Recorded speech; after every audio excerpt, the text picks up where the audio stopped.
ahead. Good morning, good afternoon. My name is Melissa Lim from the Secretariat of the Basel, Rotterdam and Stockholm Convention. Thank you very much for attending this webinar.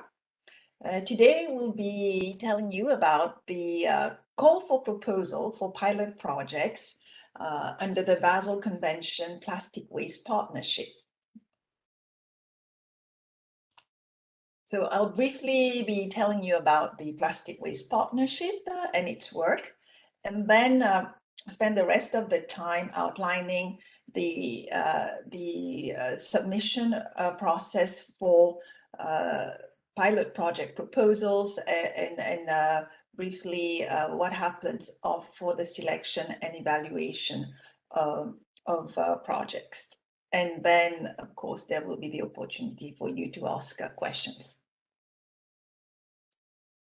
So this call for proposals takes place within the framework of the Basel Convention, which is an international treaty initially on the transboundary movement of hazardous waste and other types of waste. And this treaty has a number of key objectives, and one of them is to promote the environmentally sound management of waste under the regulated by this convention. And recently, in 2019, plastic waste was added to the scope of the convention, or broadly speaking, plastic waste beyond very narrowly focusing on hazardous plastic waste. And the Basel Convention Plastic Waste Partnership was established to help parties in achieving this objective of promoting the ESM of plastic waste and eventually to eliminate the discharge of plastic waste into the environment. The partnership is a multi-stakeholder platform, and it consists right now of 114 entities as members with 233 representatives. It's chaired by Mr. Thomassen from Norway and Mr. Ross Bartley from the Bureau of International Recycling. Now, I'd like to take this opportunity to thank the generous donors who are supporting the work of the partnership and the pilot project program. You can see the names listed on this slide here. The partnership work is organized along 4 project groups, which are loosely organized around the stages of the waste management hierarchy. One of the group works on prevention and minimization. The other one focuses on recycling and financing and related markets. Third one works on transboundary movement of plastic waste. And then there's a cross-cutting project group looking at issues related to outreach, education, and awareness raising. And the partnership has many activities within these project groups. And then the other, let's say, key pillar of the partnership is this program on pilot projects, which is the subject of our webinar today. It's important to keep in mind these work plans because when you submit the pilot project proposals, you will be requested to select which project group are more relevant for the proposal. So these work plans act as a guiding, let's say, a map for you to look at what are the areas of interest of the partnership. And you can find more information about them at this link shown on this slide. So this is what I just explained. It's very relevant to understand what the work plans focus on in order to devise your proposal. So now I'll go briefly into the elements for submitting pilot project proposals. I will not go into in-depth detail because the parameters for submission and selection and evaluation of the proposals have actually been all decided by the members of the working group of the partnership at its first and second meetings. And all this is detailed in what we call a modalities document. You will have a link at the end of this presentation where you can find this document. So today I'd like to go over outline the submission process, highlight some of the key elements that you need to keep in mind, and also some of the lessons learned from the first round of selection of pilot projects proposal, which was held about 2 years ago. Some key facts to keep in mind. The call for proposal was made on the 11th January, and it's open for 3 months. So we expect proposals to reach us by the 11th of April. And the budget that's allowed for each proposal is up to 180,000 US dollars for national projects, but it can be up to 500,000 USD for regional projects. The indicative time frame would be about up to 24 months for national projects and also for regional projects. There should only be one proponent or implementing partner per proposal. But of course, we encourage you to engage with various partners on the ground from different stakeholder groups to build a proposal that has impact. In-kind contributions to maximize and the reach of these funding is also very welcome. What is very important to pay attention to are the eligibility criteria. So who may submit a proposal are all parties to the Basel Convention, but also non-party states, because not all countries are yet members, parties to the convention, not all countries. So, but even then, these countries can submit a proposal. Basel and Stockholm Convention regional and coordinating centers, and any not-for-profit entity. When it comes to these entities, it's very important that you first acquire observer status under the Basel Convention. And to do that, we also have a link at the end of the presentation. It's a very simple process where you fill out a form indicating some relevant information, and you share that with the Secretariat, and we will soon let you know whether you qualify or not. So, of course, the projects are aimed at developing countries and countries with economies in transition. Also very important is that each proposal must be accompanied by a letter of endorsement or a letter of support from the focal point of the party in which the project is to be implemented. So the point here is that we need to know that this is a project that is meaningful for the country, for the party. And lastly, mention that there are some donor specifications that may apply, meaning that some donors have restrictions about which countries are eligible for receiving funding that they provide. As mentioned, the call for proposal is open until 11th of April, and there is a template that's available on the website of the convention, which clearly sets out all the information that needs to be provided for the proposal.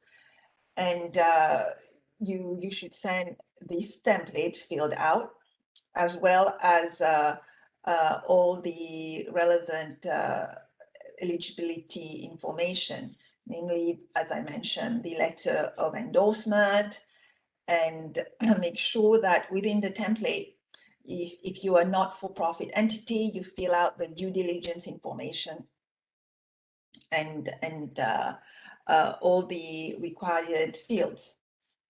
And let me go there. Before we go to the selection process, let me mention that it's very important that the proposals be written in a succinct and coherent manner, because we received last time more than 200 proposals. And as I will explain in the next step, it's a screening process that we go through first. The Secretariat screens the proposals to make sure that eligibility criteria are met, but also to make sure that the proposals are of a relatively good quality, that the steering group can then understand them and assess them. So based on what we saw from the first round of proposals, I'd like to highlight that it's important to have very focused proposals, because one, let's say, pitfall was that because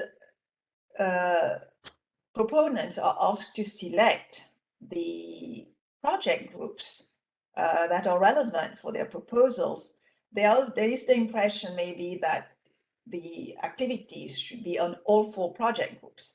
However, given that the funding is relatively small, it makes more sense. It seems that it could be more impactful if the proposals are more focused and the activities are designed on a few areas, but well elaborated and well thought out than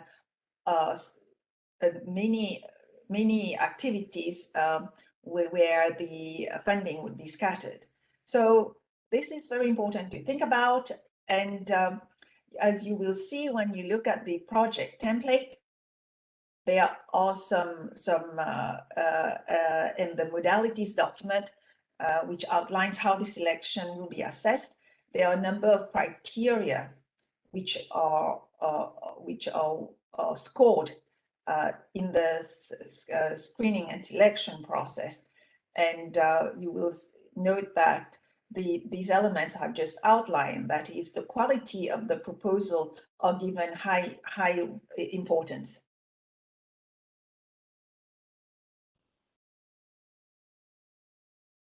Now, moving to the selection of project proposals, what happens once we receive these proposals? As I've mentioned, first the Secretariat itself undertakes a screening, and then there's a steering group that has been established to do the actual selection, and the steering group is comprised of the co-chairs of the project groups of the partnership. So they then have all this information in front of them, and they will assess and rank the proposal using the criteria set out in Appendix 2 of the modalities.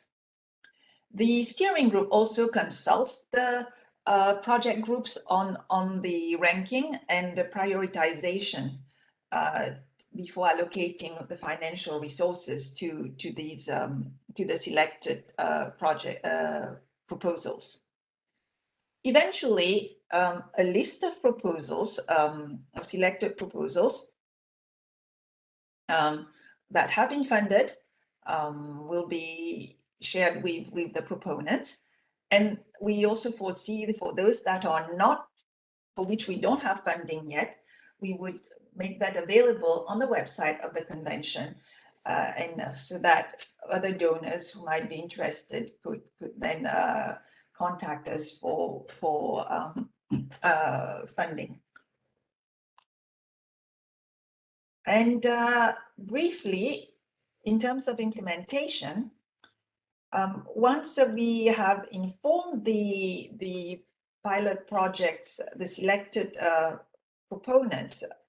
The Secretariat then is responsible for entering in a legal agreement with the proponents for implementing the project. And this step can take some time, but it has to be in conformity with all the rules and regulations of the United Nations. And at this stage, there will also be further discussion to refine the activities and the budget of the proposal, or at this point, the project. And eventually, of course, once the projects are completed, there will be an evaluation of the projects to gather lessons learned and any good practices that can be then further disseminated to contribute to the objective of the partnership, which is to promote the environmentally sound management of plastic waste. I have here a checklist for the submission of proposals, just as a reminder. So we need to receive the proposals by the 11th of April, and there should only be one proponent or implementing partner per proposals. You are, of course, encouraged to really look at the eligibility criteria and the selection criteria for proposals in writing them. And you should not forget, if you're not yet an observer, to send us your application for observer status, and very importantly, this letter of endorsement. I have to say that in the first round, it was a pity that we did receive some good proposals, but because some of these eligibility criteria were not met, they could not be considered. So I think we had already a webinar of this, like this one, last Tuesday, and just to preempt some of the questions that you may have, but which we received on Tuesday, is that obtaining this letter can be complicated in many countries, partly because the focal point has changed and it is not very evident who to contact. And in some countries, the process can be quite bureaucratic and take time. So the steering group, considering this, has lengthened the time for preparing the proposals. So in the first round, this was 2 months, and now this has been increased to 3 months. And we hope that this extra time will allow proponents sufficient time to reach out to the focal points and to obtain these letters. Now, if in doing so you encounter problems, please contact us, and we will see if we can help in any way. As I mentioned, here are links to all the key documents that you will need for sending your proposals, highlighting here the modalities for submission, selection, implementation and evaluation, and the template. And also we've prepared a brief FAQ and the link for applying for observer status under the convention. So thank you for your attention. If you have any questions that I won't be able to answer in the next 10 or 15 minutes or so, you can write to my colleague and myself at the email addresses shown here. Thank you very much. And yes, we will share this presentation with all participants. So without further ado, I'll open the floor for questions. Please raise your hand I already see there's Judith Torres from Uruguay who has a question. Judith, the floor is yours.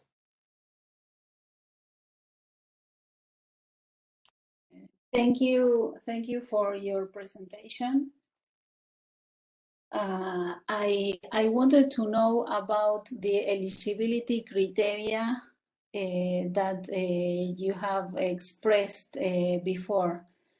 Is there any restrictions, and where can I find the restrictions by the donors? Because I tried to see in the webpage of the Basel Convention, but I didn't find the place. Yeah, thanks for that question. We don't share all the information about all our donors. I've highlighted a few of them up front in the presentation. And so just generally, some donors, as in the international aid sphere, for example, do only fund activities in what we call the DAC list countries. These are, and so for these countries, for these donors, for example, OECD countries would not be eligible. But as I've said, we already have some funding for this round of proposals, and then thereafter we would also make the selected projects available to other donors. So, I mean, although if you're a DAC list country, that should not stop you from applying. Judith, does that answer your question? Okay, great. I don't know if when you said OECD countries, you are referring to other developing countries that are listed in the OECD list. So, the same as it is with the special program fundings. Yes, developing countries that are part of the OECD. Because this program, I mean, the pilot project program is aimed at developing countries and countries with economies in transition.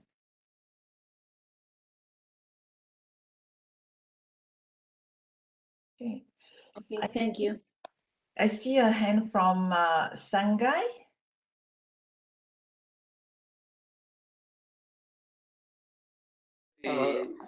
Hello, good evening from Bhutan. This is Sange, working with the UNDP country office.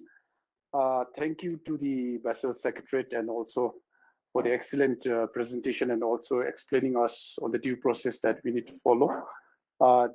This proposal is coming at a time when Bhutan is really discussing and prioritizing on how to really leverage on the socioeconomic recovery from the pandemic, and really appreciate for this opportunity. And some of the key criteria that you explained to us, I think would really help us in trying to catalyze some of the issues that we are trying to address in the waste sector. So my question would be, is there opportunity where we can encourage, for example, UNDP Bhutan, linking and facilitating with key private sectors and community-based organizations who are working in the waste sector to bring innovative solutions, such as, for an example, developing or producing pipes out of upcycling the pipes products, building a green road by using plastic products. I don't know whether that would be an opportunity where UNDP facilitate and bring on board some of the very innovative solution with high upskilling potential in future. That's my question. So thank you, and over to you. Yes, thank you, Sange. The types of projects you mentioned seem quite interesting, and innovation is actually one of those criteria which is given a priority in the scoring for proposals during the selection process. So I would say yes, we would welcome such projects, and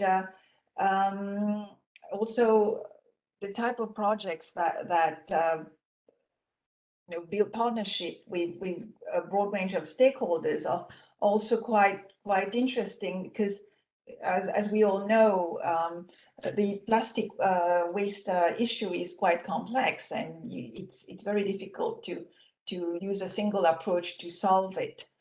So if you want to send these proposals, please. And in case you have questions about private sector engagement, and before you send in a proposal, it would be good to consult with us also.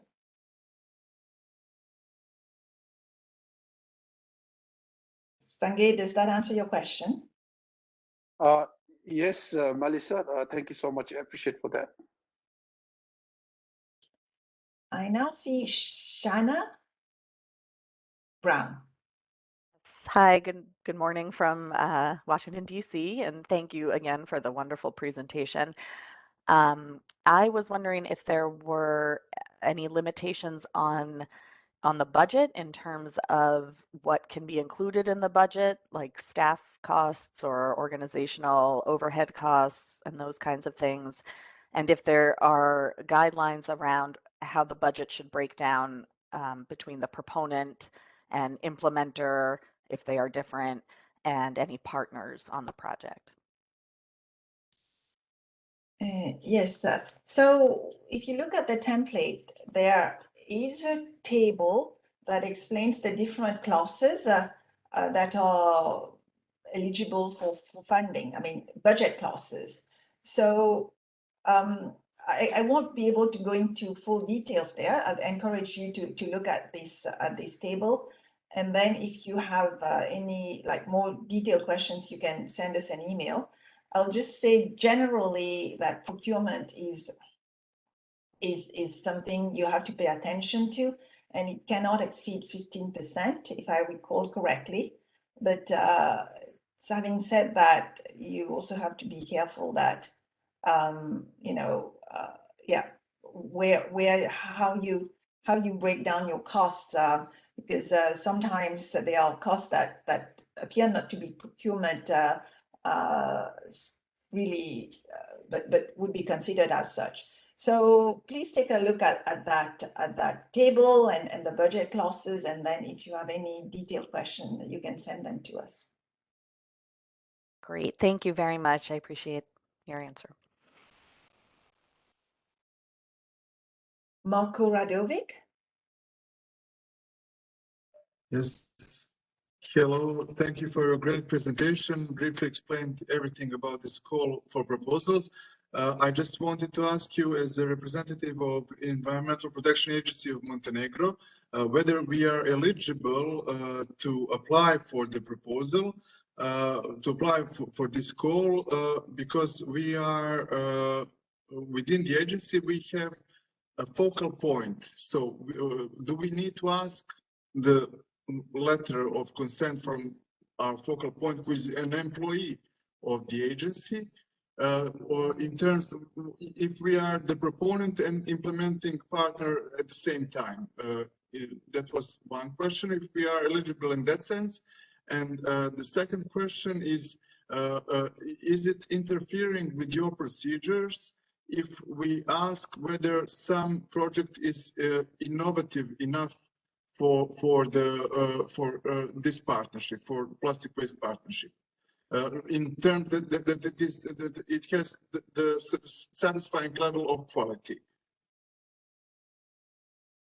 Our project idea, if it has satisfying level of quality, can we ask for help in preparation process, or is it with interference with your procedure?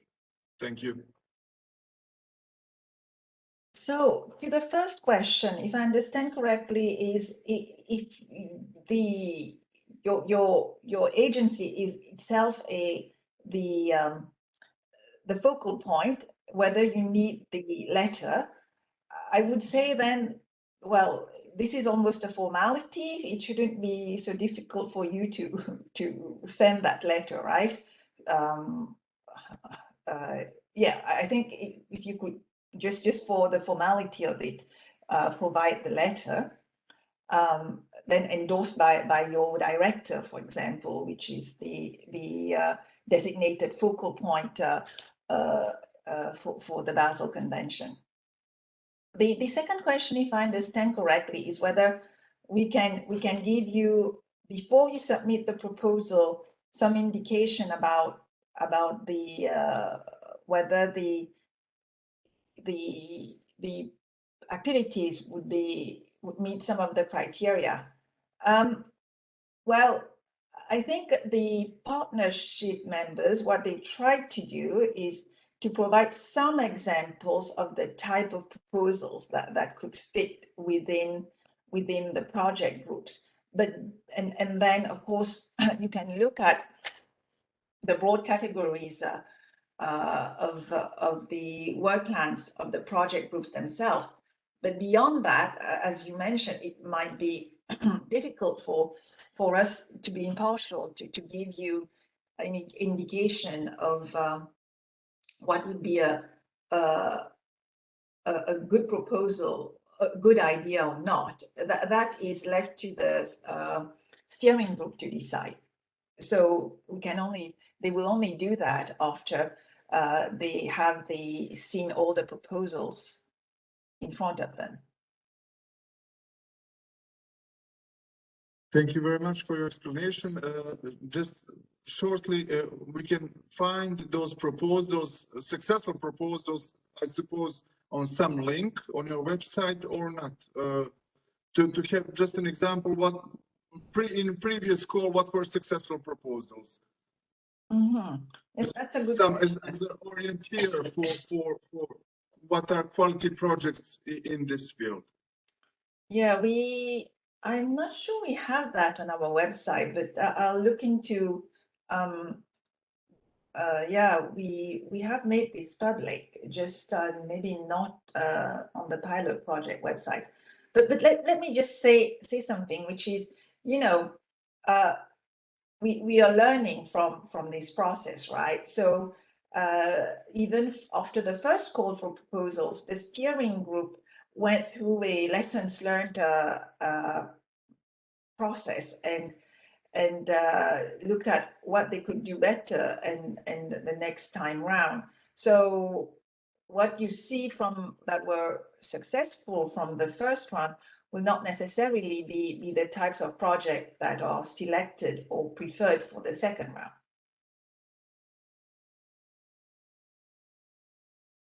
But we will look into making the list of projects public. Thank you. Shanna, you have another question? Yes, thank you. Oh, I forgot to lower my hand, but I did actually have another question, which is I typed in the chat. Can you confirm that NGOs, I'm at an NGO that does have observer status, but we are based in the US, which is, of course, a non-party state. I just wanted to confirm that we are eligible to apply. I would say yes. Okay, thank you. Is there any other question in the chat? Oh yeah, I can see a few. Let me see. Is there any? I see one from Sangay asking whether there's any requirement for capacity building and project management cost. Well, your budget should be proportional to the activities that you're proposing. So this is by definition a capacity building activity, right? And in terms of project management cost, if you have staffing cost for project management, we ask you to reflect those in the budget so we can assess whether they are appropriate. And then another question from Sange, what should be the duration of the project? That's they should be up to 24 months. And someone else asked about how many proposals per country or group. The answer is there's no limit, but as I mentioned, you know, the project should be focused and coherent. So it's a question about how you design them. Of course, if they are you want to do several projects on different thematics, maybe it makes sense to have several projects addressing those. But well, quality is more important than quantity. And I see a question from BCLC Caribbean. Jewel? Good. Oh, hi, good morning. This is Janine Budram. There is Sorry. BCRC Caribbean. I just wanted to find out on behalf of Ms. Batchesing if by chance these projects will be DAC funded, because we were wondering in terms of the restrictions for the countries that can apply, if this is something that we should consider when developing proposals for the members who we serve. Well, we do have some donors like who have this restriction for DAC countries, it's true, but we also have donors for whom this is not important. And as I said, we will make this list available, the list of selected projects, also the ones that do not get funded, available to more donors. So that shouldn't be, let's say, a restriction in terms of developing and submitting projects. Okay, thank you very much, Melissa.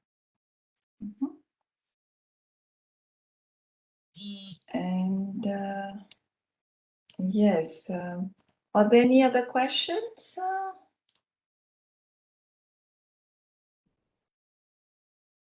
I see there are some questions sent to me, sent privately. One saying, I would like to know about the first of, have the results of the project that were approved. Okay, I see. I think I addressed that earlier, meaning that we will try to make available the list of projects that were successful from the first round of proposals. And then I see another question, which I think is quite relevant, is, are the proposals, or do we accept proposals in French? The template that's provided is in English, and we ask that you provide you provide them in English, because we do realize that, of course, it's not the language of choice for many countries, and that can be difficult, but we cannot translate ourselves all these proposals. That being said, in drafting the proposals, though, you could foresee, of course, within reasonable amount, some translation costs for the reports or other types of activities within the project. And we would entertain those, if that can be of any help. And this question of translation was actually something that the steering group considered when thinking about lessons learned from the first round. And indeed, they want to encourage submission of proposals from all around the world, and it's a pity if language is a barrier to that. So this, idea of extending the time allowed for sending in proposals was in part for you to be able to find ways to translate the proposals into English, in case that's possible. And we do have regional centers in various parts of the world, and you may wish to get in touch with them to see if they can assist you in the translation, or formally or informally. So for the French-speaking African region, there is a regional center in Senegal, for example. Then I see a question from Sange asking whether development partners like the UN can facilitate government to develop proposals. I would say yes, and actually that's encouraged, because I think in now many UN organizations are working on plastic projects, and they probably have some components ongoing. There's been assessments of all kinds of aspects related to plastic waste management in many countries, and recommendations coming from these assessments. So this is a good opportunity then to link to these assessments or these preliminary activities as a follow-up, because sometimes that's what's missing, right? The countries, there's been some great ideas about what needs to do next, and what are the problems on the ground, but then finding ways to fund those are limited. So yes, it would be actually quite helpful if other organizations could help disseminate the news about this program, and then linking to activities that they have already undertaken or are undertaking. And I have a question asking, how do we know if our country is qualified to submit a project proposal? So if, as I said, developing countries and countries with economies in transition are all eligible. And many people mentioned, several questions were asked about donor restrictions. And and I will repeat that, you shouldn't let this prevent you from submitting a proposal, because if there's a good one that's been selected, we will try to fundraise and find a donor that can fund that. I see another hand from BCRC Caribbean, or is that an old hand? That was an old hand. Okay. I see there's a question from Chester, which says, may I ask if proponents from universities can apply? Indeed, if you qualify as a non-for-profit entity, then you qualify. And as you will see in the template, there is at the end what we call a due diligence form, and non-profit entities are asked to fill that. And this is really to assess whether, well, your non-profit status, essentially, in part.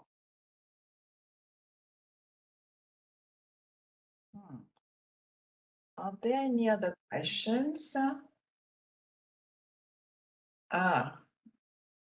Someone from Togo asked, can we have the presentation and information in French? And how many proposals per country? We will look into working with the regional center in maybe organizing an information session in French on this call for proposals, and maybe in other regions as well, because as we said, language does seem to be a barrier for some. So we will make this information available on our website.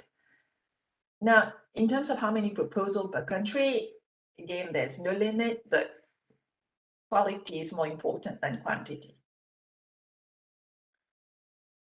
And yes, I think we've gone through quite a number of questions.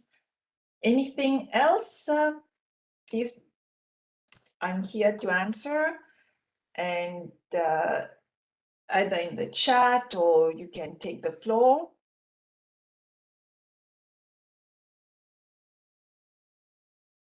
Okay, if not, you have our email addresses, and yes, we'll be more than happy to answer any questions. And for example, if there's an aspect about the modalities or the template that's unclear, don't hesitate to contact us. Okay, then if there are no more questions, I think I will wish you all a nice end of your day, wherever you may be. And I look forward to receiving your proposals. Thank you very much. Goodbye.